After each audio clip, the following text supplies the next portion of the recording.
Luis Ortiz calls Anthony Joshua a chicken and said he don't want to fight nobody. Stay tuned.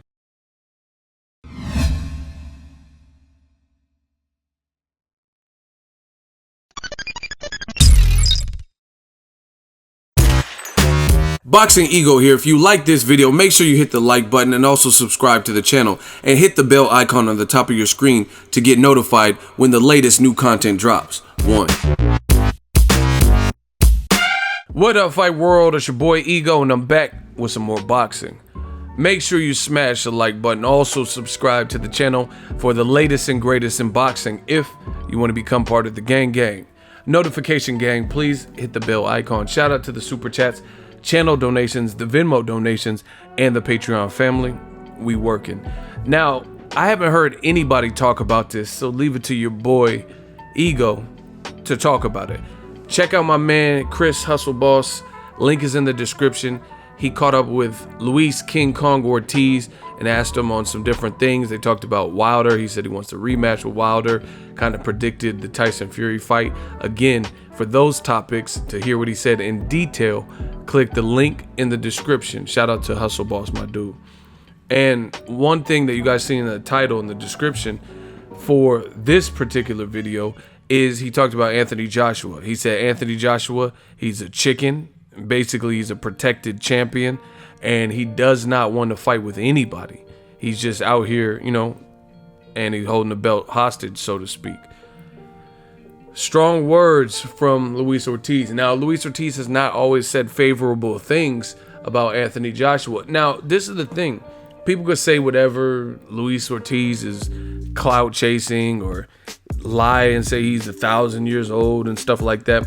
But it's odd that Joshua doesn't respond to any of these top heavyweights. But if Dillian Whyte or somebody says something about him, then he might respond to it. But Tyson Fury's constantly saying stuff. Wilder's constantly saying he's a coward, and Wilder called him a coward on Great Britain in the UK when he was in the UK.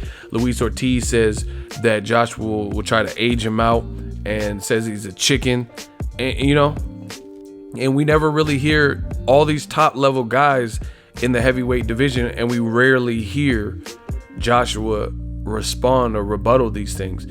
Or some people aren't big on talking. Challenge one of these guys. You know, like, all right, I'm sick of your talking. You know, challenge Luis Ortiz. You know, Luis Ortiz, he's fighting, I think, Travis Kaufman on the Wilder Fury undercard. He had the opportunity to maybe fight Dillian Whyte, and Dillian Whyte chose to fight Derek Chisora, which I guess they feel is a big domestic fight. But I keep saying it. The thing with DAZN is the people in the UK are not having to pay for DAZN. You get me? The people in the UK are watching the Dillian Whyte versus Derek Chisora on Sky Sports pay-per-view. So how are you going to justify people in the US who you're trying to sell and promote DAZN to, and you're giving domestic level fights that, if anything, at best are big in the UK, not in the USA? Versus Luis Ortiz versus Dillian Whyte, that would have been a good fight, and then at least American audiences have been somewhat familiarized with Luis Ortiz because he's fought against Bryant Jennings, I think, in New Jersey. He fought against Deontay Wilder in New York. He fought on the Mikey Garcia, Robert Easter, a very popular card on the Staples Center, and got an impressive knockout, you know, versus, you know, Derek Chisora and Dillian Whyte. They're not like names that reign heavy in the US. So I really still don't know how that's going to work for DAZN. You know, they're going to have to start matching the UK guys up with American counterparts. Gerald Big Baby Miller versus Dillian Whyte would have been a better fight, instead of Gerald Miller versus Dog Band Dinu and all that. About Luis Ortiz, what he's saying, it's interesting. I hope Anthony Joshua responds. I do think there's going to be a lot of pressure for Anthony Joshua and what he decides to do in 2019. His fall from grace has been well documented. Like, normally after someone has a performance like he did versus Klitschko, a fight where it was a fight you were bound to get respect if you come out of it as the victor, which he did. He knocked out Klitschko. He was tested. It wasn't like a washed up version of Klitschko. Klitschko came to win, good game plan. Joshua still prevailed. And some of the decisions him or Eddie Hearn made after the fact, after that moment, I think have hurt Joshua's stock. Now Joshua, like his whole like image and his whole profile to a degree has changed in a way. You know, like when I look at Joshua, his social media now, it's different than what it was before the Klitschko fight. Before, he was like kind of more in tune with the fans, and he'll show his training and different stuff like that. Now, if you go to his social media, like Instagram and whatnot, a lot of it is just advertisements, like, oh, get your, protein powder, muscle milk, and stuff like that. It's not, a lot of it isn't really like personable anymore like it once was. He used to be doing crazy exercises in the gym and stuff, and I think that's because he's seen the commentary that he's receiving. He puts videos like that out, like training videos, and people are like, fight Wilder, why don't you fight Wilder Fury winner? And he probably doesn't want to see that, so he just goes through the motions, or his PR person, whoever is running the account, go through the motions and put up Under Armour ads and ads for this whatever endorser, and he keeps it pushing. But I think it's about time that Joshua should respond to some of these people. Somebody, like, I understand not responding to somebody who's nowhere near your level. Like somebody, like if there's an up and coming heavyweight and he was 1-0, nobody knew who he was. Yeah, you don't have to respond and address some bullshit like that. But these are your contemporaries. Deontay Wilder is calling you a coward.